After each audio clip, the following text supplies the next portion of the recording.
thing I'll never unsee is I'll never use Craigslist again to sell anything. And here's why. I really shouldn't have run. When I was 23, I had a sweet truck. It was a pickup truck that my stepdad gave me, first owner, very beautiful Mazda, only about 5 years old. And I was sitting at a stoplight one night, and a man rear-ended me going 35 miles an hour. And he crashed in the entire back of my truck. And when the police came, it turned out he was stoned. And he wasn't just stoned, but he had like magician quality, like his pants pockets. I didn't think they could hold that much pot, but he would just be like, it was like huge, just like kilos of things coming out of his pockets and like empty Jack Daniels bottles everywhere in his car. And I was so upset because it was kind of traumatic to get hit while I was sitting at a stoplight, minding my own business. So as they were leading him away, he looked at me and he was like, "I'm sorry." And then I looked at him and I was like, "I hate you." And then a couple weeks later, my truck, I was just driving it, super fucked up, and it died in front of my friend's house in the Cully neighborhood, which was about 5 miles away from where I lived in North Portland, near Killingsworth and Interstate. So every time I wanted to see my car, I'd have to ride my bike about 5 miles to see my car. I decided I needed to sell my car. I couldn't afford to fix it. I am a miser. I'm known as a miser. And at this point, I had no insurance because I thought I was saving money because I was 22 and my frontal lobe wasn't fully formed.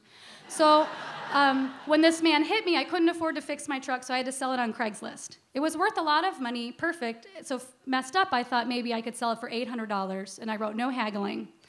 So people would come to see it, and I would ride my bike 5 miles to meet them in Cully at the truck. They would get there, they would be like, "It doesn't start, I'll give you $100. And I was like, "No, I said in the ad it didn't start. I'm not taking $100. And then it would be over. This happened a couple times. It was kind of a pain in the butt. There was one man who kept calling me, and his name was Ro. And we had this weird, almost like phone sex thing, where he would call, and he'd be like, "I really want your truck." And I'd be like, "I want you to have my truck." And he would be like, "I'll give you $500 for your truck." And I was like, "I'm not going to sell my truck for $500. He's like, "But I really want your truck." And I was like, "I really want you to have my truck. I'm not going to take $500. Goodbye. Call me again if you have more money." And then after like a month of meeting people there, them trying to haggle me, et cetera, I called back Ro, and I was like, "Fine." I was like, "I want you to have my truck. $500, fine, get it out of my hair." He said, "Great." I said, "Meet me in my house on Saturday with cash." He said, "Great." I lived in a big house full of roommates, so I felt no fear factor at having a stranger come to my house.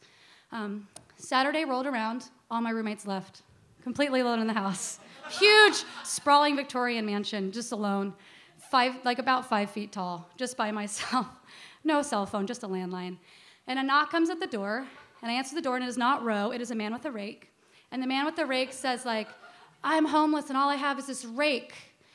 I used to have everything. My dad owned a business, and I worked there, and I had everything I could desire, even a jet ski. And then my dad's business failed, and I lost my home, and I lost my jet ski, and now all I have is this rake, and I'm trying to make an honest living, going around raking yards, and I will rake your yard for $20.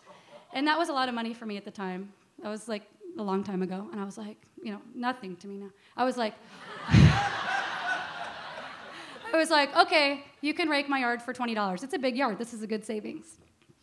I'm a miser. So he goes and he rakes the yard, and about 10 minutes in, I get a knock on the door, and it's him, and he's like, "I'm done." And I look outside, and like the front part of the yard is raked, but the entire back of the yard is not raked. And I was like, "What about the back?" And he was like, "What? That yard's huge. I'm not raking that for $20. I was like, "That's what I thought was going on here. I wouldn't give you $20 to rake like the patio." And then we fought, and then he was like, "Oh, fine." And he went, and he got his rake, and he was like, just muttering my name, cursing my name. And I was like, I hope the rake guy doesn't kill me. Then I got a phone call, and it was Ro, and he was across the street. And Ro said, "I'm across the street. Come out." So I came out, and I went up to his car, which was a sedan, and Ro was not alone. He was with a giant, burly man who was about a foot taller than me and very giant, which I know because as soon as I started talking to Ro, the man got out of the car and came out and stood behind me. And Ro gave me the cash, and I gave him the title and the keys, and I said, "Okay, goodbye." And he said, "Oh, no, get in the car." And I said, I don't need to get in the car. And he was like, yeah, just come on, let's go ride to the car together. And I was like, "Oh, I don't need to because I gave you the stuff." And he's like, "Just get in the car." And his friend was getting closer to me. And then I turned around and saw the rake guy, and I was like, "Hey, hey, can you come here for a second? And the rake guy came up and stood near me. And then Ro and I went back and forth for a few minutes, and finally he was like, oh, fine. And his friend got around and went back in the car. And they drove away, and they were kind of angry. And the rake guy looked at me and said, those guys were really creepy. And I said, I know. And he said, I'm really glad I was here. And I said, me too. And he's like, I think they could have kidnapped you. And I was like, I also think they could have kidnapped me. I'm so glad you were here. And then he went back, he finished raking the yard. I gave him $25.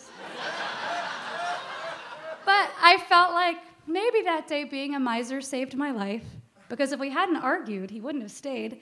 And I will never use Craigslist again. I can never unsee that. Thank you.